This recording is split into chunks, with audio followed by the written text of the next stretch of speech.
Sudden cardiac arrest occurs without warning or within just a few minutes after symptoms appear. On any given day and at any time, you could encounter a victim of cardiac arrest. And with the training you receive today, your actions can give the victim the best chance of survival. But first, let's talk about the chain of survival. There are 5 links in this chain. The first link in the pediatric chain of survival is prevention of arrest through injury prevention and through treatment of respiratory failure and shock before these conditions can lead to cardiac arrest. The second link is immediate recognition of cardiac arrest and provision of immediate high-quality bystander CPR. Both compressions and breaths are important for most pediatric cardiac arrest. Next comes rapid activation of the emergency response system, followed by effective advanced life support, with the final link being integrated post-cardiac arrest care. This chain is a useful metaphor to understand the connection and flow between the stages of emergency cardiovascular care. You never know what situation you'll face or what resources will be available, but our goal is that with today's training, you'll have the knowledge and a framework to provide high-quality, life-saving CPR, regardless of the conditions and circumstances. To begin training, we'll focus on individual skills that rescuers perform. It's most effective to perform CPR as a team. However, to be an effective team member, you'll need to possess the individual skills of CPR. So we'll start there. As a healthcare provider, your first step is to assess the surroundings for safety. Then tap and shout to determine responsiveness. Hey, are you okay? Are you okay? If there's no response, you should shout for nearby help or activate the emergency response system in your workplace. Activate the emergency response and get an AED. Check a carotid pulse. Locate the child's trachea by using 2 or 3 fingers, and then slide your fingers into the groove just to one side of the trachea where you can feel the carotid pulse. The technique of feeling for the carotid pulse is usually easy to perform on the side closest to you, the rescuer. Check for breathing by scanning the victim's chest, looking for chest rise. You can scan for breathing and check a pulse simultaneously to minimize time before first compression. The check for breathing and pulse should take at least 5, but no more than 10 seconds. If you observe no breathing or only gasping, and you do not feel a pulse within 10 seconds, start CPR immediately. A bit later in this course, we'll talk about what to do if someone is unresponsive, not breathing, but does have a pulse. But right now, we're assuming you don't feel a pulse, so compressions are needed. By starting compressions, you're initiating the CAB sequence, or compressions, airway, and breathing sequence. After you give compressions, open the child's airway and deliver breaths. It's important to minimize interruptions in chest compressions to less than 10 seconds. Each time you stop compressions, the blood flow to the heart and brain decreases significantly. Once you resume compressions, it takes several compressions to increase blood flow to the heart and brain back to the same levels. So any interruption in chest compressions can result in low blood flow and minimize the chance of return of spontaneous circulation, or ROSC. Breaths should be given with a barrier device, such as a pocket mask or face shield, during one rescuer CPR. The device used should be similar to what the students will be using in their workplace. If the type of device is unknown, instructors should provide students with the device they use in training. In some circumstances, a workplace may have only a bag mask device available. In these instances, students may complete their skills test with a bag mask device. In the clinical setting, a rescuer may not be able to deliver 2 breaths within 10 seconds when using a bag mask device during one rescuer CPR.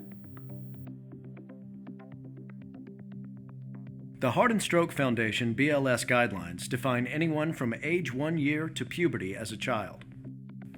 Under these guidelines, puberty is defined as chest or underarm hair on boys and any breast development on girls. When you're performing compressions on a child, it's fine to use 1 or 2 hands, whichever works for you and allows you to provide deep, effective compressions. To be effective, your compressions must go to a depth of at least 1/3 the depth of the child's chest. That's about 5 centimeters. And the chest must recoil completely between compressions. With single rescuer CPR, always use a compression to ventilation ratio of 30 compressions to 2 breaths. However, when performing 2 rescuer CPR and the victim is a child, the ratio changes and should be 15 compressions to 2 breaths. Before we start, you need to make sure the child is on a firm, flat surface lying face up. If you need to remove any clothing from the front of the child's chest, do it quickly. You'll need to work with a bare chest, and later you'll attach the AED pads to bare skin. To begin, place the heel of one hand on the center of your mannequin's bare chest over the lower half of the breastbone. Place the heel of your other hand on top of the first. Make sure that your shoulders are directly over your hands with your elbows straight. And when we start, remember to push straight down on the breastbone to get adequate depth. When you push, push hard and fast. The bag mask device consists of a ventilation bag and a face mask, and it comes in a variety of sizes. You can also use supplementary oxygen with the bag mask device. To begin, position yourself directly above the child's head. You'll use the EC clamp technique to hold the mask in place. To do this, place the mask on the child's face using the bridge of the nose as a guide. Use the thumb and index finger of one hand to make a C to press the edges of the mask to the face. The remaining 3 fingers of your hand should form an E to tilt the head back, lift the jaw, and open the airway. Make sure you squeeze the mask with your thumb and index finger while lifting the jaw to achieve an airtight seal between the mask and the face, and squeeze the bag with your other hand. If the chest does not rise with each breath, then you're not providing adequate breaths. But if this occurs, readjust the mask, reposition the head and neck, and attempt to ventilate. And then, only if necessary, administer a larger amount of air. Make sure to deliver each breath over 1 second with just enough volume to make the chest rise. Delivering breaths in this way will reduce the chance of gastric inflation, or air going into the child's stomach instead of his or her lungs. Gastric inflation can cause vomiting and possible aspiration. If you have multiple rescuers, the most effective way to deliver breaths with a bag mask device is to use the 2-person technique.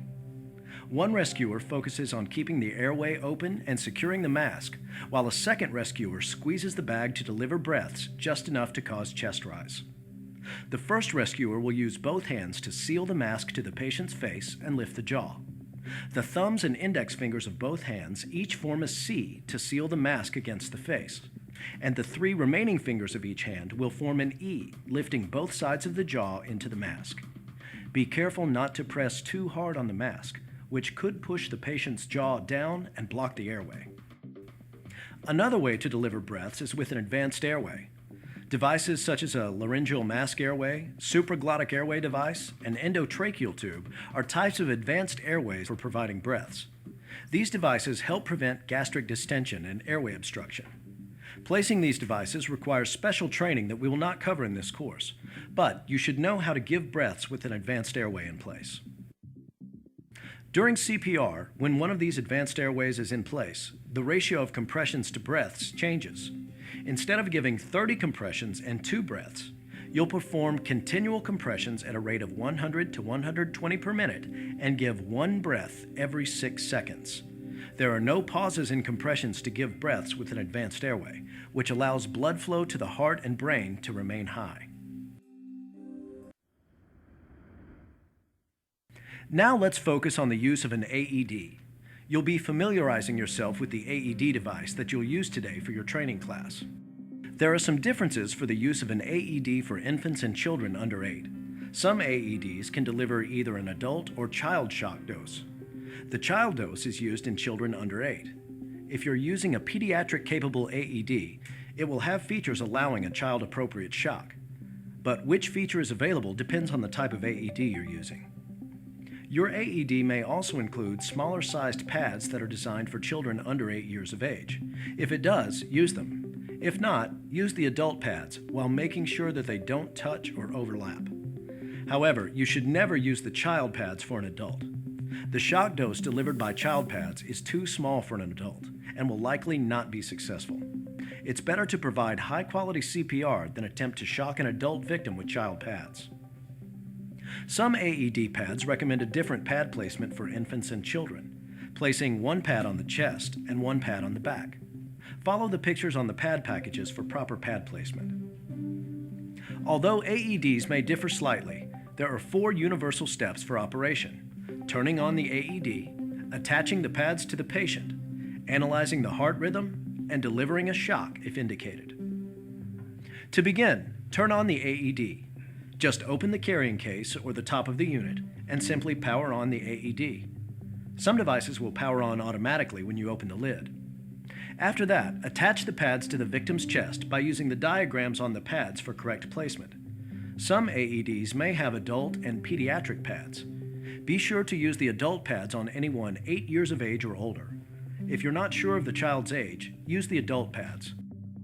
You may also need to plug in the pads for certain models. Following the pictures found on the pads, attach the adhesive pads to the victim's bare chest. Place one pad on the child's upper right chest directly below the collarbone, and the other to the side of the left nipple. Plug in pads. After the AED is turned on, some units will tell you to press a button for the device to analyze the heart rhythm. Others will analyze the rhythm automatically. The AED may take about 5 to 15 seconds to analyze the rhythm. The AED will deliver an audible prompt when it's ready to analyze the rhythm, followed by a prompt to clear the victim. Analyzing rhythm. Do not touch the victim. Clear. The rescuer should strongly repeat the command to clear, checking visually to be sure that all rescuers and bystanders receive the command. Once the AED completes its analysis, if a shock is advised, it will charge and then prompt again to clear the victim. Shock advised. Charging. Do not touch victim. Clear. The rescuer should again repeat the clear command to those nearby and visually confirm no one is touching the child, not even the person in charge of giving breaths. Then the shock can be delivered. Push the shock button now. Next, press the shock button. The shock may produce a sudden contraction in the victim's muscles. Push the shock button now. Shock delivered. Resume chest compressions. 1, 2, 3, 4, 5. After the AED gives the shock, resume CPR immediately, beginning with chest compressions. Do not remove the AED or turn it off. The device will repeat the analyze and shock cycle about every 2 minutes. Follow the voice prompts of the AED. If at any time the AED indicates no shock is advised, immediately start chest compressions. If the child has water on his or her chest, this can be a problem. It could allow the shock to travel through the water between the pads, ultimately preventing delivery of an effective shock dose to the victim's heart. If someone is lying in water, you should quickly move the victim to a dry area. However, if the victim is lying on snow or in a small puddle, you may use the AED. And if the chest is covered with water or sweat, wipe the chest before attaching the AED pads. But wipe the chest quickly. It doesn't have to be completely dry. We'll pause here to allow you to get familiar with the AED in your class today. Your instructor will show you all that's included in the kit and demonstrate the correct way to place the pads on the victim.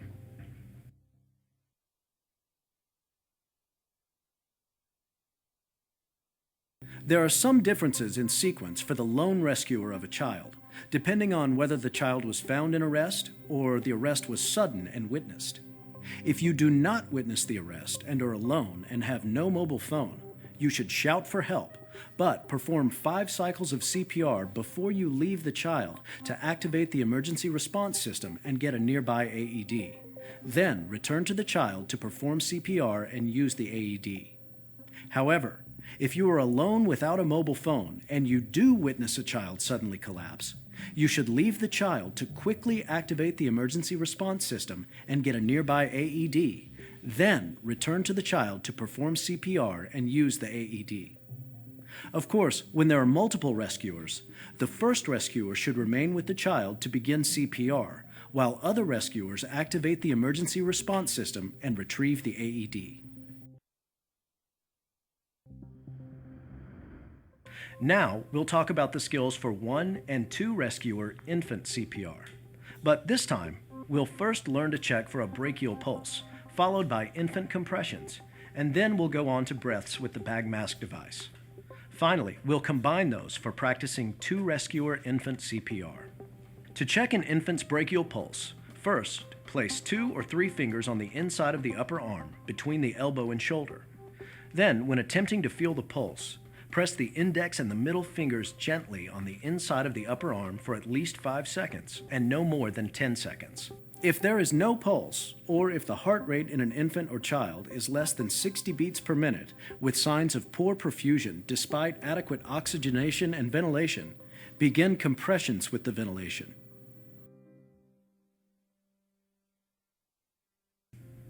To begin CPR, place the tips of your 2 fingers on the sternum or breastbone in the center of the infant's chest just below the nipple line.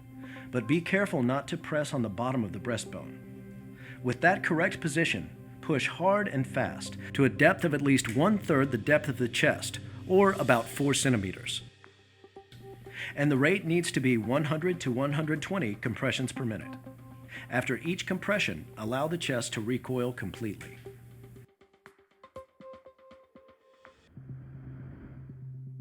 Now it's time to practice 2 rescuer infant CPR.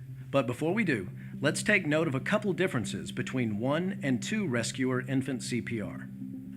One difference in 2 rescuer CPR is the technique for giving compressions regarding your hand and finger placement.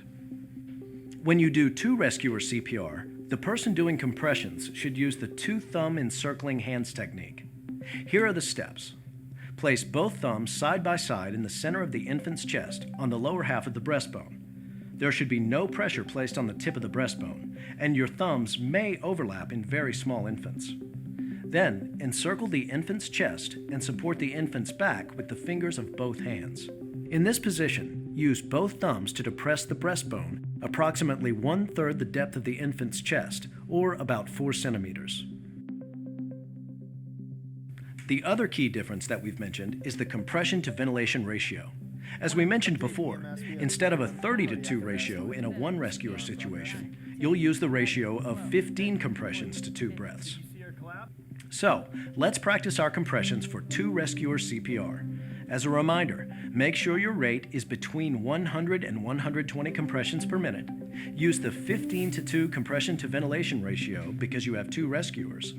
Victim's bare chest. Make sure the compressions are at least 4 centimeters deep. 1, 2, 3, 4. Allow the chest to fully recoil with each compression and count out loud for your partner. 13, 14, 15. Let's recap what we've covered so far. You learned rescue breathing. You've also learned the proper BLS rescue techniques of CPR and the use of an AED for children and infants, as well as how to perform in a 1 or 2 rescuer scenario. Thank you for your commitment to learning these critical life-saving techniques. We appreciate and honor the important work you all do as healthcare professionals.